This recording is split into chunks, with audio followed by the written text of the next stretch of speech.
نے یہ کہا ہے کہ جو لوگ بہت عبادت کرتے ہیں اور اللہ تعالیٰ سے مرادیں مانگتے ہیں اپنی، اور پھر وہ اگر پوری نہیں ہوتی تو ان کے اندر بعض اوقات ڈس اپوائنٹمنٹ آ جاتی ہے۔ تو دیکھیے، خدا تعالیٰ کے معاملات اور جو آفاقی سوالات ہیں اور مذہب کے بارے میں اور ما فوق الفطرت جو چیزیں ہیں ان کے بارے میں جو سوالات ہیں، ان کے جوابات دینے کے لیے میں ہمیشہ اپنے آپ کو بہت ہی لمیٹڈ محسوس کرتا ہوں، اور میں ہمیشہ جو ہوں سمجھتا ہوں کہ کچھ باتیں ایسے اندازے سے اور صرف کتابوں میں پڑھی ہوئی باتوں سے جواب دینا وہ بالکل مناسب نہیں ہے۔ جواب وہی دینا چاہیے جو ذاتی تجربے میں آئے۔ تو اس لیے میں اس بات کو مد نظر رکھتے ہوئے مختصر سا اس بات کا جواب دینے کی کوشش کرتا ہوں۔ وہ یہ ہے کہ نبی کریم صلی اللہ علیہ وآلہ وسلم کے زمانے میں جب ابھی اسلام کا اتنا غلبہ نہیں ہوا تھا اور لوگ عبادت بھی چھپ چھپ کے کرتے تھے، تو کچھ صحابہ جو ہیں وہ ایک جگہ پر کہیں سفر کر رہے تھے، ایک تھوڑی سی ویران جگہ تھی، اور اس ویران جگہ پر ایک قدیم بت نصب ہوا تھا۔ تو وہ اس کے قریب سے گزرے تو اچانک ان کو ایک قبیلے کا سردار جو کافر تھا وہ نظر آیا، جو کہ اس بت کے پاس آیا، اور آ کے اس نے اب یہ دیکھ کے چھپ گئے اور چھپ کے دیکھنے لگے کہ وہ کیا کر رہا ہے۔ تو اس نے بت کے سامنے آ کر یہ کہا کہ میرا جو سب سے قیمتی گھوڑا تھا وہ گم ہو گیا ہے، اور اگر وہ گھوڑا نہ ملا تو میں آپ کی عبادت بند کروا دوں گا، کیونکہ میں ایک قبیلے کا سردار ہوں، اور جس کو میں کہوں گا عبادت کرنے کی وہ عبادت کرے گا، جس میں کہوں گا وہ نہیں کریں گے۔ تو میں اس بت کو مخاطب کر کے کہنے لگا کہ اے میرے خدا، میں تمہاری عبادت بند کروا دوں گا اور میرا گھوڑا واپس آنا چاہیے۔ اس نے اس طرح سے بات کی، تو جہاں میں نے پڑھا تو انہوں نے کہا کہ اس کا ہاتھ جو تھا وہ اس کی داڑھی سے جدا نہیں ہوا تھا کہ جھاڑیوں میں تھوڑی سی سرسراہٹ ہوئی اور اس کا گھوڑا آگے آ کے گردن جھکا کے اس کے سامنے کھڑا ہو گیا۔ تو اس نے فوراً یہ کہا کہ اے خداوند، تو ہی صحیح خداوند ہے، اور میں تیرے نام کی قربانی بھی دوں گا اور نظر بھی دوں گا، اور وہ شکریہ ادا کر کے اور اس کے سامنے سجدہ کر کے اپنے گھوڑے کو لے کر چلا گیا۔ اب یہ بات صحابہ کی طبیعت پہ بہت گران گزری۔ وہ واپس پلٹے اور نبی پاک صلی اللہ علیہ وسلم کے پاس آئے اور آ کے یہ سارا واقعہ ان کی خدمت میں عرض کیا۔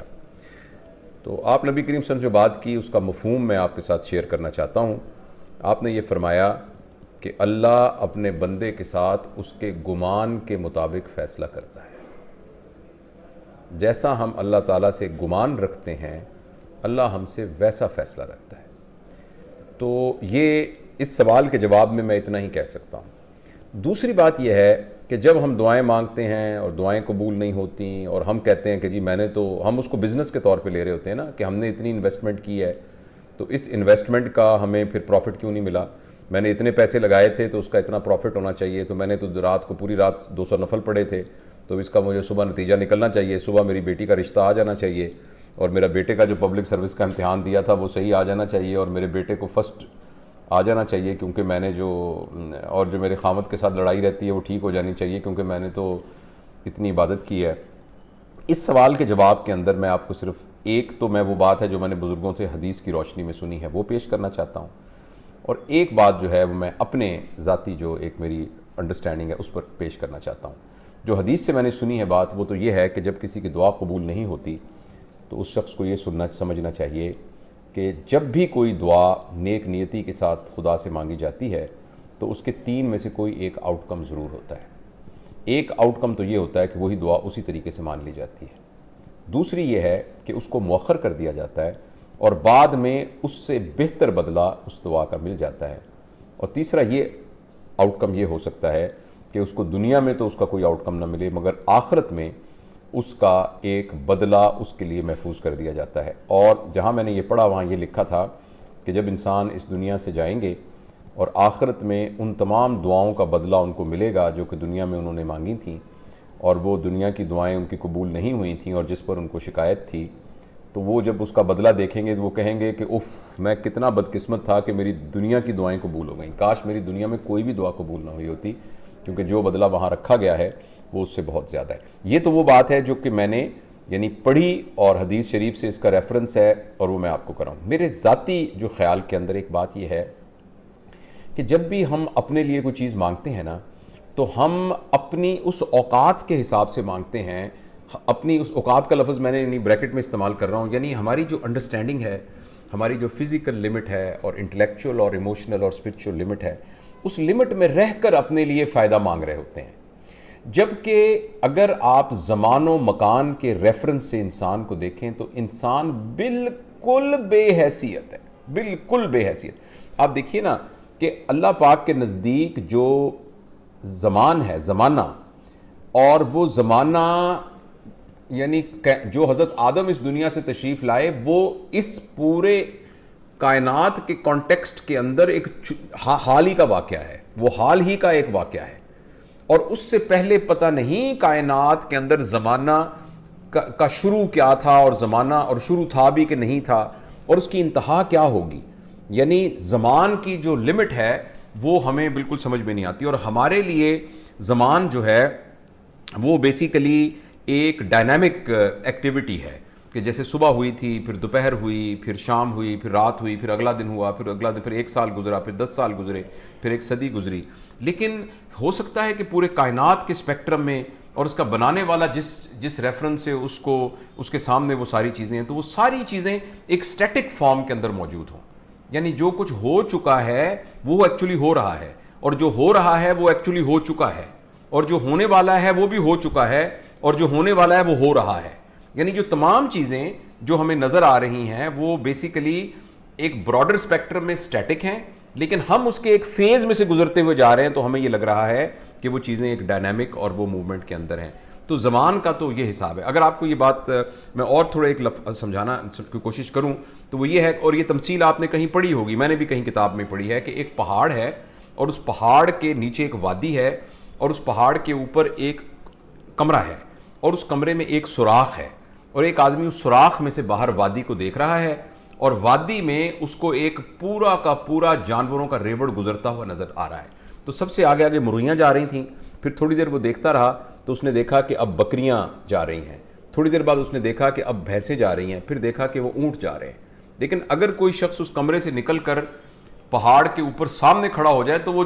جو چیزیں اس کو ایک وقت میں بکریاں نظر آ رہی تھیں, تو وہ پورے کے پورے منظر میں پورا کا پورا ریوڑ اس کو نظر آ رہا ہے. تو اسی طریقے سے جو ہمارا ریفرنس ہے نا, وہ 2021 میں آج 25 مارچ کو اس وقت کیا ہو رہا ہے, مجھے لگ رہا ہے کہ یہ ہو رہا ہے. لیکن جب زمان کے اس زمانے کے اس ریفرنس کے اور ٹائم کے اس ریفرنس میں ہم تھوڑا سا اوپر جا کے براڈ ہو کے دیکھتے ہیں, تو یہ جو کچھ ہو رہا ہے یہ ایکچولی ہو چکا ہے. یہ میرا ایک اپنا شعر ہے, وہ میں آپ کو سناتا ہوں کہ ایک تصویر ہے یہ سارا جہاں, گردش ماہ و سال دھوکا ہے. ایک تصویر ہے یہ سارا جہاں, گردش ماہ و سال دھوکا ہے. تو یہ ہمیں جو نا ہماری پرسیپشن کا پرابلم ہے. تو یہ تو ہے زمان کا پرابلم. جو مکان ہے یعنی کتنا ہے کائنات, اب دیکھیں نا میں کہاں تک دیکھ سکتا ہوں, میرا جو حد نظر ہے, اگر میں بالکل ایک چٹیل میدان میں بھی کھڑا ہو جاؤں تو کچھ میلوں کے بعد زمین کا کرو نیچے چلا جاتا ہے اور اس کے آگے کچھ نظر نہیں آتا, مجھے افق نظر آتا ہے کہ آگے آسمان ہے. ایکچولی تو آسمان نہیں, آپ چلتے جائیں تو آسمان آگے چلنا شروع ہو جائے گا. اور یہ زمین ہے جس سارے کا ایک چھوٹا سا پورشن کے چاروں طرف نظر دہراؤں تو مجھے نظر آتا ہے, وہ بھی اگر میری نگاہ ٹھیک ہو تو. مگر یہ زمین تو پورے کے, اگر آپ مریخ کے سامنے دیکھیں پتہ نہیں کتنے گنا چھوٹا, یعنی اس کے مشتری کے سامنے کتنی گنا چھوٹی ہے, اور مشتری جو ہے وہ سورج سے کتنا گنا چھوٹا ہے. یعنی اگر آپ زمین کو, یعنی میں ایک رف بتا رہا ہوں, کوئی سائنٹیفک ہو سکتا ہے اس کے اندر کوئی تھوڑا بہت وہ ہو, کہ اگر ایک زمین کو مشتری کے سامنے رکھ دی جائے تو ویسا ہی ہے جیسے ایک کمرے میں چھوٹی سی گیند پڑی ہوئی ہے, اور مشتری کو سورج میں رکھ دیا جائے تو جیسے فٹ بال کے گراؤنڈ میں ایک چھوٹا سا فٹ بال پڑا ہوا ہے. یہ ریشو ہے. اور سورج بیچارے کا پورے کے پورے کہکشاں کے اندر کتنی حیثیت ہے, اور پوری ایک کہکشاں کی سوری کہکشاؤں میں کیا ہے. تو مکان اتنا بڑا ہے اور زمان اتنا بڑا ہے, ٹائم اینڈ سپیس جو ہے اس کی ہے. اس سارے میں ایک جاوید اقبال یہاں بیٹھا ہوا کہتا ہے کہ یا اللہ میرے بیٹے کو نوکری مل جائے, اور وہ یہ چاہ رہا ہے کہ اس نیرو اسپیکٹرم کے اندر یہ بات کیوں نہیں پوری کی گئی. تو وہ ہمارا اپنا ایک نیرو اسپیکٹرم ہے نا, جس کے اندر ہمیں یہی بات اپنے فائدے کی نظر آ رہی ہے. پتہ نہیں کتنے اور زیادہ فیکٹر ہیں, کتنی اور کاز ہیں جو کہ آؤٹ کم کے اوپر ایفیکٹ ڈال رہی ہیں. تو یہ ساری, میں تو اس بات کو بڑی سمجھنے کی کوشش کرتا ہوں, اس بات کا اسٹوڈنٹ ہوں کہ جس جب ہم کہتے ہیں نا کہ اللہ تعالیٰ اپنی سنت کو تبدیل نہیں کرتا, اور یہ ہے کہ تمام چیز اللہ پاک کے اختیار کے اندر ہے, اور اللہ کی مرضی کس کے بغیر ایک پتہ بھی نہیں ہل سکتا. تو مجھے اس کی انڈرسٹینڈنگ یہ سمجھ میں آئی ہے واللہ عالم، باقی علماء اس کو صحیح بتا سکتے ہیں کہ اللہ تعالیٰ نے اس پوری کی پوری کائنات کو chemical, physical, biological, micro biological, mechanical, electronic, electrical, ان پرنسپلز کے ساتھ پوری کائنات کو باندھ دیا ہے۔ اچھا، اب یہ جتنے پرنسپل ہیں یہ اٹل ہیں، یہ چینج نہیں ہوتے، یعنی اللہ کی سنت چینج نہیں ہوتی، اور ہمارے ذمے یہ ہے کہ جتنا جتنا ہم اللہ کی اطاعت کریں گے، اور اطاعت سے مراد یہ ہے کہ جتنا جتنا ہم ان قوانین کے مطابق اپنی زندگی کو گزاریں گے، اتنا اتنا ہماری فریکوینسی ان کے ساتھ مل جائے گی۔ لہٰذا مثال کے طور پر ایک شخص اگر کوٹھے سے نیچے چھلانگ لگا دیتا ہے تو اس کو خدا تعالیٰ کا ایک قانون ہے گریوٹی کا کہ چیزیں اوپر سے نیچے آتی ہیں، تو وہ نیچے گرے گا، اس کی ٹانگ ٹوٹ جائے گی۔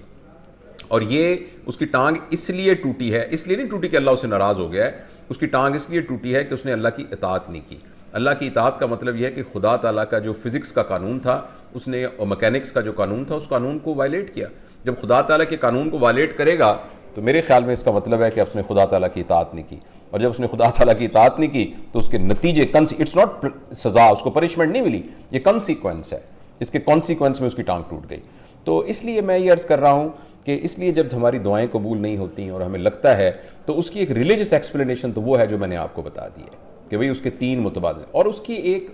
ایک جو عقلی ایکسپلینیشن ہے وہ یہ ہے، اور سائنسی ایکسپلینیشن ہے وہ یہ ہے کہ جو کچھ ہم اپنے لیے سوچ رہے ہیں، بعض اوقات جو کچھ ہم سوچ رہے ہوتے ہیں وہ لاجیکل نہیں ہوتا، بعض اوقات ہم جو کچھ سوچ رہے ہوتے ہیں وہ ریئلسٹک نہیں ہوتا، بعض اوقات جو ہم سوچ رہے ہوتے ہیں وہ ایکچولی ہمارے فائدے میں نہیں ہوتا، یا بعض اوقات جو ہم سوچ رہے ہوتے ہیں ہم وہ ڈیزرو نہیں کر رہے ہوتے، ہم نے اس کے بقدر محنت نہیں کی ہوتی، ہم نے اس کے بقدر کوشش نہیں کی ہوتی، اور اس لیے ہم اس کو ڈیزرو نہیں کر رہے ہوتے۔ تو ایسی صورت کے اندر بعض اوقات وہ ہماری جو باتوں کا وہ نتیجہ نہیں نکلتا جو مانگ رہے ہوتے ہیں، تو ہمیں یعنی اللہ پاک پہ معاذ اللہ کو ناراضگی کرنے کی بجائے اور یہ کہنے کے لیے کہ اس سے تو کچھ بھی نہیں ہوتا، ہمیں اپنے آپ کو ریوائز کرنا چاہیے، ہمیں یہ دیکھنا چاہیے کہ اس کے لیے کیا پری ریکویسٹی ہے، جو کچھ میں کر رہا ہوں اس کا نتیجہ نکالنے کے لیے۔ دیکھیں نا، آپ ایک ہنڈیا پکا رہی ہیں، بہت زبردست قسم کا کھانا پکا رہی ہیں، لیکن وہ مزیدار ٹیسٹ کا نہیں بنا، تو آپ کیا کریں گی؟ آپ دیکھیں گی کہ یہ مسالے ٹھیک ڈالے کہ نہیں ڈالے، مرچیں ٹھیک، آنچ ٹھیک تھی کہ نہیں تھی، سبزی ٹھیک تھی، صحیح کاٹا کہ نہیں کاٹا، جتنی دیر دم دینا تھا اتنی دیر دم دیا کہ نہیں دیا۔ تو بہت ساری چیزیں ہیں جس کی وجہ سے اس کا ذائقہ خراب ہو جائے گا۔ اسی لیے کہ جب ہماری عبادات کو اور ہماری اس طرح کے جو اسپرچول ایکٹیویٹی ہے اس کا ہمیں وہ ڈیزائرڈ آؤٹ کم نہیں ملتا، تو پھر ہمیں اپنے آپ کو دیکھنا چاہیے اور دیکھنا چاہیے کہ کس جگہ۔ اور دوسری میں آپ سے ایک بات بڑی عرض کرنا چاہتا ہوں، اور میرے خیال میں یہ بات بالکل بھی کوئی غیر مذہبی یا غیر ریلیجس بات نہیں ہے، کہ ہر چیز اللہ کے حکم سے ہوتی ہے، ہر چیز اللہ کی مرضی سے ہوتی ہے، اللہ کی مرضی کے بغیر کوئی پر نہیں اٹھا سکتا۔ اس پورے کے پورے سپر شیل کے اندر ہم سب اندر اپنی چوائسز کو استعمال کرنے میں آزاد ہیں۔ اللہ اپنے علم کی وجہ سے جانتا ہے کہ ہم کون سی چوائس کریں گے جس کے نتیجے میں کیا نکلے گا، لہذا جو ہمارے ساتھ ہوگا وہ اللہ کو پتہ ہے۔ جیسے ایک آدمی چلتا جا رہا ہے اور سامنے ایک گڑھا ہے، تو جو باہر بیٹھنے والا اپنے علم کے حساب سے کہہ سکتا ہے کہ اب سے 15 قدم کے بعد یہ گڑھے میں گر جائے گا، لیکن اس کا گڑھے میں گرنا اس بندے کے جاننے کی وجہ سے نہیں ہوگا، وہ اپنے علم کی وجہ سے وہ فیوچر کی بات جانتا ہے، لیکن یہ ہے کہ اس کا گرنا جو ہے وہ اس بندے کے چلنے کے اپنے اختیار میں ہے۔ تو اس لیے یہ تمام باتیں درست ہیں، لیکن بیسیکلی ہم اپنے ساتھ، ہمارے ساتھ جو کچھ بھی ہو رہا ہے اس سب کے ذمہ دار ہم ہیں، جو ہمارے ساتھ بری آؤٹ کم ہو رہی ہے اس کے ذمہ دار ہم ہیں۔ ہم نے وہ والے چیزیں اختیار نہیں کی جو بیسک انگریڈینٹ تھے جن کے ذریعے سے آؤٹ کم جو ہے وہ ہماری فیور میں ہوتا۔ یہ ہے بنیادی طور پر میرے خیال میں اس سارے کے بارے میں بات۔ لیکن جیسے میں نے آپ کو پہلے بھی عرض کیا، اور ایک دفعہ میں نے اس پر بہت لمبی بات بھی کی تھی، کہ جتنے آفاقی سوالات ہیں، جو ایسے سوالات ہیں جو کہ انسانی عقل کے اندر سائنس کے پرنسپل کے تحت، principles of cause and effect and principle of inquiry کے تحت نہیں جانے جا سکتے، جن کو ہم اسٹیٹسٹیکلی کیلکولیٹ نہیں کر سکتے، جس کے لیے ایک سبجیکٹیو ایکسپیرینس کی ضرورت ہے، ایسے تمام سوالات کے جواب جو ہیں وہ ہمیشہ نامکمل ہوتے ہیں، وہ ہمیشہ ہر بندے کے لیے مختلف ہوتے ہیں، اور ہو سکتا ہے کچھ لوگ اس سے بالکل سیٹسفائی نہ ہوں، اور ہو سکتا ہے کچھ لوگوں کے لیے اس میں وہ۔ تو میں اس سوال کے جواب میں اس کو سمرائز کر دیتا ہوں۔ ایک دفعہ جو میں نے عرض کیا ہے وہ میں نے یہ عرض کیا ہے کہ جب بھی ہم اللہ پاک سے کچھ مانگتے ہیں، یا جب بھی ہم کسی مراقبے کی کیفیت کے اندر ہوتے ہیں اور پھر ہم کچھ چیزوں کی ڈیزائر کرتے ہیں دعا کی شکل کے اندر، اگر وہ نہیں پوری ہوتی تو اس کے بارے میں ایک ریلیجس ایکسپلینیشن میں نے آپ کو دی ہے کہ اللہ تعالیٰ نے کہا ایک یعنی حدیث شریف کا مفہوم ہے، اس کے 3 جو ہیں آسپیکٹ ہیں، اور اس کی میں نے ایک لاجیکل جو ہے جو عقلی ایک جو بات کی ہے وہ یہ کی ہے کہ ہمارا اسپیکٹرم بہت سمال ہے. ہم جو کچھ سوچ رہے ہوتے ہیں وہ اپنے محدود علم کی بنیاد پہ سوچ رہے ہوتے ہیں، اور ہمارا جو توقع ہوتی ہے وہ بھی محدود. اور دوسرا ہے کہ ہمارا کیا فائدہ ہوگا کیا نہیں فائدہ ہوگا، اس کے بارے میں بھی ہمیں یہ بات پوری طرح سے علم میں نہیں ہوتی. تو ان باتوں کو اگر ہم مد نظر رکھیں، اور اینڈ میں بات وہی نکلتی ہے کہ، اور یہ بھی قرآن پاک کی ایک آیت کے مفہوم کی روشنی میں آپ سے عرض کر رہا ہوں کہ جو کچھ تمہارے ساتھ ہوتا ہے وہ تمہارے اپنے ہاتھوں کی کمائی ہے.